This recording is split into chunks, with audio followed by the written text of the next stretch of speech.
જય માતાજી. હું પીટી જાડેજા, આંતરરાષ્ટ્રીય પ્રમુખ રાજપૂત યુવા સંઘ. આજરોજ તમારી સમક્ષ હું જણાવવા માગું છું કે ગઈકાલે અમદાવાદ ખાતે વિદ્યા સમાજ ભવનમાં કોર કમિટી 92 સભ્ય અને 15ની જે કમિટી છે એ સિવાય સમગ્ર ગુજરાતની અંદર કાલે અમારા કોર કમિટીમાં અને 92 જે સંસ્થાઓ હતી એમાં ઉમેરો કરવામાં આવ્યો છે. જે સંખ્યા તો 2000ની આસપાસ હતી, પણ કાલે 500 ઉપર સંસ્થા હોદ્દેદારો સમગ્ર ગુજરાતમાંથી, જેમ કે વાપી, વલસાડ, સુરત, આહવા, ડાંગ, પંચમહાલ, સાબરકાંઠા, બનાસકાંઠા, રાજકોટ, જામનગર, સુરેન્દ્રનગર, કચ્છ વગેરે જિલ્લાઓમાંથી સ્વયંભૂત જે સંસ્થાના હોદ્દેદારો આવ્યા હતા, કોઈ પણ જાતના આમંત્રણ વગર મેસેજ કર્યો હતો. એક મેસેજથી આ લોકો બધા આવ્યા અને કાલે અમારે સંકલન સમિતિ જે 92 સભ્યની હતી એનો આંકડો કાલે 500 ઉપર પહોંચ્યો છે. અને અંદાજિત તો કાલે એક નિર્ણય લેવામાં આવ્યો છે કે પાર્ટ 1ના જે કાર્યક્રમ પૂરા થયા એ આપ જાણો છો કે તાલુકે આવેદનપત્રો આપ્યા, જિલ્લાના સંમેલનો કર્યા, અમુક જિલ્લાના સંમેલનો બાકી છે. એમાં મહત્ત્વના જિલ્લાના સંમેલનો જે બાકી છે, જેમાં મેઇન કહી શકાય આણંદ અને બરોડા, કે જ્યાં 9 લાખ ક્ષત્રિયોનું વોટિંગ છે. ખાલી આણંદમાં 6 લાખ છે. એ આણંદની મહાસભા અને સંમેલન ટૂંક સમયમાં જાહેરાત કરવામાં આવશે. અને ફરીવાર એવું લાગશે ત્યારે મધ્ય ગુજરાત, ઉત્તર ગુજરાત અને દક્ષિણ ગુજરાત 3 સંમેલનો 3 જિલ્લાને ભેગા કરીને આપવામાં આવશે. કાલે જે રણનીતિ ઘડાણી છે એના જે મુદ્દાઓ છે એ અમુક મુદ્દાઓ અમારા ટીકુભાઈ રજૂ કરશે, રાજભાભાઈ રજૂ કરશે, આરડી જાડેજા રજૂ કરશે. હું તમને હાઇલાઇટ આપી દઉં કે અત્યાર સુધીનું અમારું જે મહાયુદ્ધ હાલતું હતું એ અમારું ધર્મયુદ્ધ હતું, એ અમારું કર્મયુદ્ધ હતું. એક રાજપૂતાણીને અસ્મિતાનો ક્ષય થતો હતો એનું યુદ્ધ હતું. ભગવાન કૃષ્ણએ પણ એક દ્રૌપદી માટે મહાભારતનું સર્જન કર્યું. એમાં તો અમારી તમામ રાજપૂતાણી કે જેનો ગૌરવવંતો ઇતિહાસ, એની ટિપ્પણી સાંખી ન લેવાય અને ચલાવી પણ ન લેવાય અને માફી પણ ના આપી શકાય એવી ટિપ્પણી જે કરવામાં આવી એ બદલ અમે છેલ્લા 20 દિવસથી સરકારને નમ્ર નિવેદન કરીએ છીએ. શ્રી પરસોત્તમભાઈ રૂપાલાને પણ સમજાવીએ છીએ કે સત્તાનો આટલો મોહ ન રાખો. ક્ષત્રિય સમાજમાં આટલો રોષ છે. આ રોષ તમે જુઓ, ભાજપને કેટલું નુકસાન જશે એ તમે તમારી સરકાર સામે જુઓ. તમારા સરકારને તો વફાદાર રહ્યો, અમને ન રહ્યો તો કાંઈ નહીં. બીજું અમારી જે લડાઈ છે એ માત્ર ને માત્ર ઓપરેશન રૂપાલા અને ઓપરેશન જે અમારું છે એ વ્યક્તિ સામે છે. કોઈ બે સમાજ વચ્ચે નથી, સરકાર અને અમારી વચ્ચે નથી. એટલે અમે પરસોત્તમભાઈને સમજાવતા હતા, પછી સરકારને પણ સમજાવતા હતા. સરકારે અમારી વાત છેલ્લા 20 દિવસથી ધ્યાનમાં નથી લીધી. અમે ઘણી બધી મિટિંગો કરી. અમારા પૂર્વ મંત્રીઓ, ચાલુ મંત્રીઓ 12 જણાની કમિટી સરકારને મળી છે, અમને સમજાવવા આવી છે. ત્યારે અમે એક જ વાત કરી છે કે અમને સમજાવવાની જરૂર નથી, તમે રૂપાલા સાહેબને સમજાવો. રૂપાલા સાહેબનો આટલો બધો મોહ અને આ સ્વાર્થ શા માટે કે સમગ્ર એક વ્યક્તિ માટે સરકારને પણ ગમે તેટલું નુકસાન થાય તો એ સમજાતું નથી કે સરકાર અમારી પણ વાત નથી સ્વીકારતા શા માટે. આજ પણ અમારો મુદ્દો એ છે કે અમે વચ્ચે 4 દિવસનો ટાઈમ આપ્યો, એ 4 દિવસનો બ્રેક નહોતો, પણ અમે ચાન્સ આપ્યો છે કે 16 તારીખે ફોર્મ ભર્યું, 19 તારીખે તમે પાછું ખેંચી લ્યો, એ અલ્ટિમેટમ આપ્યું. 15 તારીખે રાત્રે અમને બોલાવવામાં આવ્યા, માનનીય મુખ્યમંત્રીશ્રી પાટીલશ્રી અને ગૃહ સચિવશ્રી સંઘવી સાહેબ, એની હાજરીમાં પણ અમે રાતે 12 થી 2 મિટિંગ કરી. ત્યાં પણ અમે રજૂઆત કરી. ત્યાં પણ અમે મેઇન હોદ્દેદારો 25 જણા એ સરકારશ્રીને રાતે 12 વાગે મળવા ગયા હતા. એનું મહત્ત્વ શું હશે આપ કલ્પના કરો કે રાતે 12 વાગે શું કામ? સવારે પણ મિટિંગ થઈ શકતી હતી. સવારે પરસોત્તમભાઈ રૂપાલાને ફોર્મ ભરવાનું હતું. ફોર્મ ભરવામાં અમારો કોઈ કાર્યક્રમ નહોતો.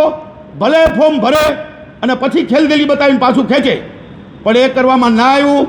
એટલે અમે ગઈકાલે જાહેર કરી દીધું કે હવે સરકાર પણ આપણી વાત નથી માનવાની, પરસોત્તમભાઈ નથી માનવાના. એટલે સરકારશ્રીને પોતાનું, અમારે આપ જાણો છો કે ક્ષત્રિય સમાજ ભાજપ સાથે રહ્યો છે, અત્યારે પણ 70 થી 80% છે. છતાં ક્ષત્રિયોનું આવું અપમાન થયું હોય છતાં સરકાર આવડો મોટો રોષ હોય ક્ષત્રિય સમાજમાં તો પણ અમારી આ કંઈ માગણી નથી. અમે કોઈ ટિકિટ નથી માગી કે લોકસભાની ટિકિટ રાજકોટમાંથી ક્ષત્રિયને આપો કે ગુજરાતમાં ક્યાંય પણ આપો. ટિકિટ તો આપ જાણો છો કે છેલ્લા 20 વર્ષથી ક્ષત્રિયને લોકસભાની ટિકિટ નથી મળતી.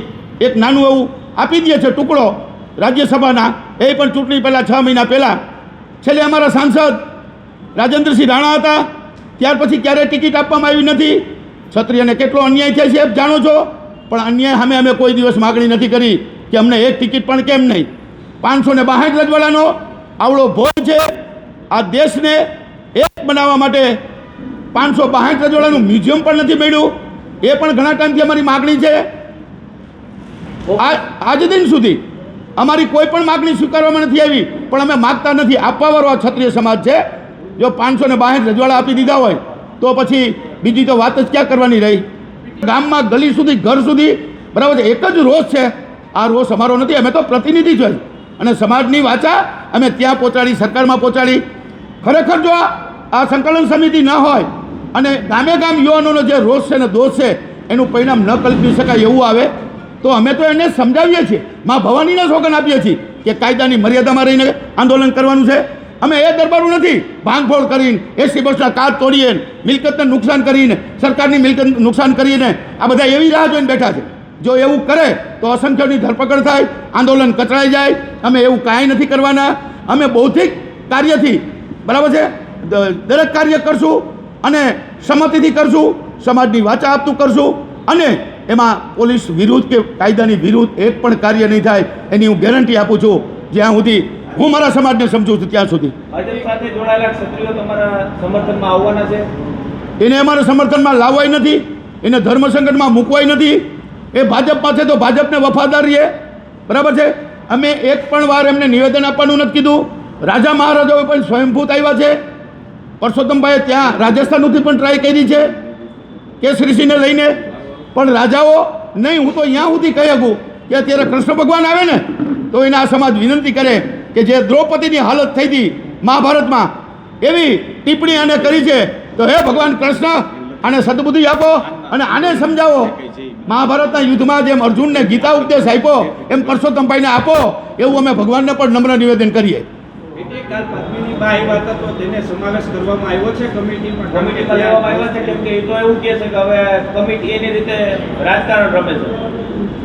એ એનો વિચાર છે ને. કમિટી રાજકારણ રમતું હોય તો આમાં રાજકારણની વાત જ નથી. આ સામાજિક રોષ છે, સમાજનો રોષ છે. બહેનો દીકરીઓને ટિપ્પણી કરી છે. આમાં વ્યક્તિગત નિવેદનો માન્ય રહે છે નહીં. કોર કમિટી સમાજ આખો સ્વીકારતો હોય અને મારા જો એક માણસ એનો વિરોધ કરે તો મારું પણ કાંઈ ના આવે. આ સમાજ અત્યારે મારું પણ માની લે એવું ના માનતા. અને સમાજમાં આટલો બધો રોષ છે એ કોઈ એક વ્યક્તિથી છે કે પીટી જાડેજા કેમ સમાજ આટલો ભેગો થયો છે? ના, સ્વયંભૂત આ જે સંમેલન છે એ આપણે જોયું છે કે 10 કિલોમીટર ટ્રાફિકની લાઈન જામ હતી અને સ્થળ સુધી નથી પહોંચી ગયા અને 5 લાખ માણસથી વધુ માણસ આવ્યા છે. એ સ્વયંભૂત આવ્યા છે.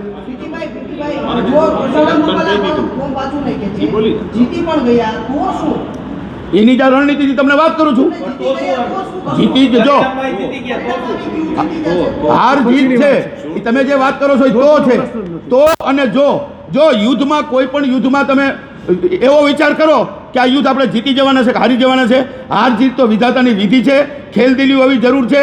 ક્રિકેટમાં પણ કોઈ પણ એક ટીમ છે એ જીતે છે ને એક હારે છે. તો અમારું આ હાર જીતનું યુદ્ધ નથી. અમારું આ ધર્મ યુદ્ધ છે. આ અમારું કર્મ યુદ્ધ છે. અમે ભગવાનને સાક્ષીએ રાખી, દ્વારકાધીશને સાક્ષીએ રાખી, શ્રી રામ ભગવાનને સાક્ષીએ રાખી, કારણ કે અમે તો ભગવાન રામના પુત્રો છીએ. કૃષ્ણ ભગવાનના સીધી લીટીના વારસદાર છીએ. અમે મર્યાદામાં રહીને જ વાત કરશું. મર્યાદામાં રહીને જ અમારું યુદ્ધ લડશું. અને આ યુદ્ધ એવું હશે કે જે મહાભારતનું હથિયારથી હતું એમ નહીં, બરાબર છે. કલમથી યુદ્ધ લડશું, બૌદ્ધિકથી અમે યુદ્ધ લડશું અને એ યુદ્ધનું અમને પરિણામ મળશે, ચોક્કસ મળશે. 8 જિલ્લામાં તો અમે તમને છાતી ઠોકીને કહી શકી કે જ્યાં 3 લાખ ઉપર, મેં જેમ કીધું આણંદમાં 6 લાખ છે, બરાબર છે. એમાં 8 સીટ ઉપર અમે ચોક્કસપણે હાર આપી શકશું, બરાબર છે. અને એ એટલા માટે વિશ્વાસી કહી છે કે 3 લાખ છે. અમે એક યુવાનને ટાર્ગેટ આપ્યો છે કે તમે 5 મત તો લાવી શકો ને, બરાબર છે. તો એ 50 લાખવાળા રાજપૂતો 1.5 કરોડ, 3 મત લઈ આવે તો 1.5 કરોડ થાય. તો એવા તો કોઈ પણ રાજપૂતને અમને સમજાવવામાં આવ્યું છે કે તમારો મિત્ર હોય, તમારો પાડોશી હોય, આજુબાજુમાં શેરી ગલીમાં રહેતો હોય, તમારી સાથે ધંધામાં જોડાયેલો હોય, જે કાંઈ હોય એને આ વખતે તમે કહી શકો કે ભાઈ અમારા નહીં, આપણા બેનું દીકરીનો પ્રશ્ન છે અને અમે તો તમારું પ્રજાનું રક્ષણ કરવા માટે, ગૌ રક્ષા માટે, છાત્રધમ માટે, દેશની રક્ષા કરવા માટે આટલા બધા બલિદાનો આપ્યા છે. ગામે ગામ અમારા પાડ્યા છે. તો તમે આજ અમારી સાથે ન રહ્યો. પદ્મિની બાને તમારી સાથે સંકલનમાં જોડશો કે નહીં? સંકલનને જોવાનું છે, મારે વ્યક્તિગત ના ચાલે. પદ્મિની બા સામેથી આવે કે મને આમાં તમે રાખો તો વાંધો ન હોય, પણ એવી રીતે ક્યારેય નથી આવ્યા. જો ગઈકાલે આવ્યા, હજી અંદર તમારા મીડિયાને આવવાનું હતું ક્યારે કાર્યક્રમ પૂરો થાય ત્યારે, તો એ પહેલાં રસ્તામાં તમે એને ઇન્ટરવ્યૂ લઈ લીધા. એને જે બોલવું હતું એ બોલી લીધું. ઘણી વાર વ્યક્તિગત બાબત પણ હોય છે, એવું નથી. જો જોહર કરવાની વાત આવે તો સમાજે નથી કીધું જોહર કરો. જોહર કરવાનું હું આજે વ્યક્તિગત જાહેર કરું, મારે કમળ પૂજા કરવી છે તો કમળ પૂજા કરવી છે, મને સમાજે નથી કીધું. એ નિવેદન મારે કરવું ન કરવું, જોહર કોને કહેવાય એ સમજદારી ન હોય કે જોહર ક્યારે થાય. ભૂતકાળમાં રાજપૂતે હોળ હજાર રાજપૂતોને જોહર કર્યું છે, એ અગ્નિકુંડમાં કર્યું છે કે પતિના મૃત્યુ પહેલાં જોહર કરે અને કા પતિના મૃત્યુ પછી સતી થાય. જો તમને એ ખ્યાલ ન હોય અને તમે જોહરની જાહેરાત કરી દો, એમાં સમાજ સમત નહોતો. એ વ્યક્તિગત જોહરની જાહેરાત એને કરી હતી, કોર કમિટીએ નોંધ કરાવી. ત્રિપુરામાં અત્યારે જે ચૂંટણીઓ શરૂ થઈ છે એમાં બહુ જુદી જ આખી પરિસ્થિતિ છે. પટેલોનું જે આંદોલન થયું પછી પટેલોના નામો મત લિસ્ટમાંથી દૂર હતા. આવી કોઈ સંભાવના તમે જુઓ છો ને થાય તો તમે કેવી રીતના ને પહોંચી? ના, એવી સંભાવના એટલા માટે નથી જોતો કે અત્યારે અમારું જે ટીમવર્ક છે ને એ રાજભાઈ અને ટીકુભાઈની વાત કરશે. ભાજપના જે કાર્યકરો છે ને એના કરતાં 1 લાખ યુવાનોની ટીમ બનાવી છે. ગામે ગામ ઓછામાં ઓછા 10 જણાની કમિટી, તાલુકામાં 10 જણાની કમિટી, શહેરમાં 10 જણાની કમિટી, જિલ્લામાંથી 10 જણા તાલુકાને કહેશે. જિલ્લામાં 10 તાલુકા આવતા હોય તો એ તાલુકાના 10 ગામને કવર કરશે. દરેક ગામમાં એક મિટિંગ કરશે. દરેક સમાજને સાથે રાખી અને 10 યુવાનો ગામમાં મિટિંગ કરીને સમજાવશે કે આપણે મતદાન કોને કરવું અને શા માટે કરવું. બને જ નહીં દેવું.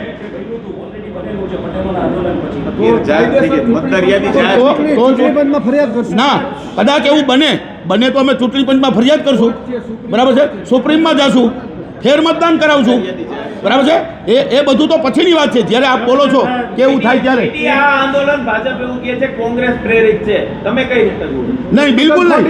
કોંગ્રેસ પ્રેરિતની પહેલાં તો વાત જ નથી. તમે જે સ્વયંભૂત રોજ જોવો છો એ કોંગ્રેસનો છે, કોંગ્રેસ લખી છે. એવી વાત છે કે આ કોર કમિટી બનાવી અને સાયલેન્ટ કરી દેવામાં આવી છે કે તમે માસ્ટર મારે નહીં ભણાવે નહીં. ના, બિલકુલ નહીં. જો નહીં એવી જો વાત ભાજપને જે હરાવે એને આપવાનું. અમારું સમર્થન અત્યારે ગઈકાલે એવું જાહેર થયું છે, કોંગ્રેસ ને ભાજપ કે ક્ષત્રિય સમાજ આ 3 વચ્ચે કોઈ લડાઈ નથી, પણ અમારી માગણી સ્વીકારવામાં નથી આવી.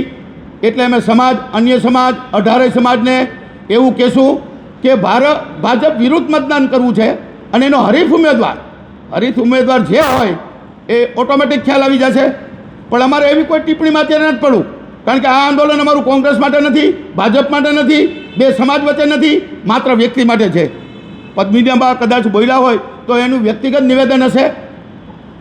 રૂપાલા સાથે ઉમેદવાર કેમ કોઈ ઉભા ન રહે? 300 ક્ષત્રિયની મેદાને ઉતરવાની હતી, કોમે ઉપાડ્યા હતા. એ અમારો હેતુ એવો હતો કે બેલેટ પેપર ઉપર ચૂંટણી થાય, પણ એ પછી તમામ માહિતી મેળવી ત્યારે જણાવવામાં આવ્યું કે ચૂંટણી પણ રદ ન થાય અને બેલેટ પેપર ઉપર પણ ન થાય, તો એટલી બધી શક્તિ અમારે એમાં વેડફી નાખવી. પછી મિસઅન્ડરસ્ટેન્ડિંગ થાય કે રાજકોટમાં 400 રાજપૂતાણી ઊભા છે, તો રાજપૂત સમાજમાં રોષ એટલો છે કે રાજપૂતાણીનો મત આપવા માંડે તો 5-5, 10-10 હજાર મત લઈ જાય તો એ મત ડિવાઈડ થઈ જાય. આપણે તો એક વ્યક્તિ સામે, બરાબર છે, એક જ વ્યક્તિને મત આપવાનું એલાન કરવાનું છે અને એ પણ અમે ખુલ્લું જાહેર કરશું, એવું નથી. પણ હરીફ ઉમેદવાર કોણ છે એ પ્રજાને ખબર છે, આપને ખબર છે અને મને પણ ખબર છે. પણ કાલે જે નીતિ નિયમોમાં સંકલન સમિતિમાં જે નિર્ણયો લેવાના છે એ નિર્ણયોને આધીન રહીને અમારે બોલવાનું હોય ને કહેવાનું હોય. આજ પણ હું કહું છું, આજ પણ છેલ્લી વિનંતી ભાજપ સરકારને કરું છું કે હજી 22 તારીખ સુધીમાં જો રૂપાલા સાહેબ પોતાનું ફોર્મ પાછું ખેંચી લઈએ પોતાની સ્વેચ્છાએ અથવા સરકાર ખેંચાવે, એ એમનો પ્રશ્ન છે, તો પણ અમને કોઈ તકલીફ નથી. આપ મીડિયા દ્વારા જ અમે સંદેશો આપશું. બીજો કોઈ સંદેશો તમે માનતા નહીં કે આમાં ભાગલા પડ્યા છે, ભાગલા પડ્યા જ નથી. કાલે 92 સમિતિના સભ્યો હતા, એની બદલે કાલે 500 થયા અને ક્ષત્રિય સમાજના 2 ભાગ નથી પડ્યા. એક વ્યક્તિ એમ કહે કે ભાગલા પડી ગયા, એ વ્યક્તિ તો કોઈ પણ સ્ટેટમેન્ટ આપી શકે. લાખો રાજપૂતો છે, એમાં 5 વિઘ્ન સંતોષી પણ હોઈ શકે, એ પણ સ્ટેટમેન્ટ આપી શકે. અને એક વ્યક્તિ સ્ટેટમેન્ટ આપે એ રીતે સમાજે નથી કરવાનું. સમાજ એટલે સંકલન સમિતિ અને સંકલન સમિતિ એટલે સમાજ. જ્યારે સંકલન સમિતિને સમાજને માન્ય છે તો સમાજ છે એ ભગવાન છે ને સમાજથી મોટું કોઈ નથી હોતું.